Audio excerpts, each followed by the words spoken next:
Hi friends, എല്ലാവർക്കും എൻ്റെ YouTube ചാനലിലേക്ക് സ്വാഗതം. ഇന്ന് നമ്മൾ കറണ്ട് അഫയേഴ്സ് ആണ് നോക്കുന്നത്. ഒന്നാമത്തെ ക്വസ്റ്റ്യൻ, ബഹിരാകാശത്ത് ഡീഡോക്കിംഗ് നടത്തിയതിൽ ഇന്ത്യയുടെ സ്ഥാനം എത്രയാണ്? 4 ബഹിരാകാശത്ത് ഡീഡോക്കിംഗ് നടത്തിയ രാജ്യങ്ങളിൽ ഇന്ത്യയുടെ സ്ഥാനം 4.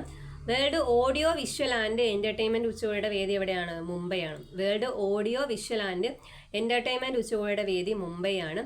രാജ്യത്തെ മുഴുവൻ സ്കൂളുകളിലും ജങ്ക് ഫുഡ് നിരോധിച്ച സർക്കാർ ഏതാണ്? മെക്സിക്കൻ സർക്കാരാണ്. രാജ്യത്തെ മുഴുവൻ സ്കൂളുകളിലും ജങ്ക് ഫുഡ് നിരോധിച്ച സർക്കാർ മെക്സിക്കൻ സർക്കാരാണ്. ലോകത്തെ ഏറ്റവും സുരക്ഷിതമായി വാഹനം ഓടിക്കാൻ കഴിയുന്ന രാജ്യം ഏതാണ്? നോർവേ ആണ്.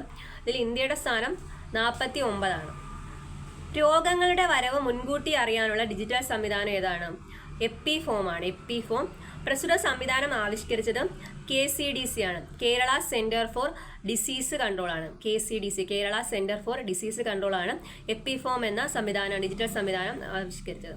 അരുണാചൽ പ്രദേശിലെ ഉയർന്ന പ്രദേശങ്ങളിൽ സൈന്യം നടത്തിയ സംയോജിത മൾട്ടി ഡൊമെയിൻ യുദ്ധാഭ്യാസം ഏതാണ്? പ്രചണ്ഡ് പ്രഹാറാണ്. അരുണാചൽ പ്രദേശിലെ ഉയർന്ന പ്രദേശങ്ങളിൽ സൈന്യം നടത്തിയ സംയോജിത മൾട്ടി ഡൊമെയിൻ യുദ്ധാഭ്യാസമാണ് പ്രചണ്ഡ് പ്രഹാർ. അടുത്ത ക്വസ്റ്റ്യൻ, 2025 ഖേലോ ഇന്ത്യ പാരാ ഗെയിംസിൽ ഒന്നാമതെത്തിയ സംസ്ഥാനം ഏതാണ്? ഹരിയാനയാണ്. 2025 ഖേലോ ഇന്ത്യ പാരാ ഗെയിംസിൽ ഒന്നാമതെത്തിയ സംസ്ഥാനം ഹരിയാന. കേരളത്തിന്റെ സ്ഥാനം 13.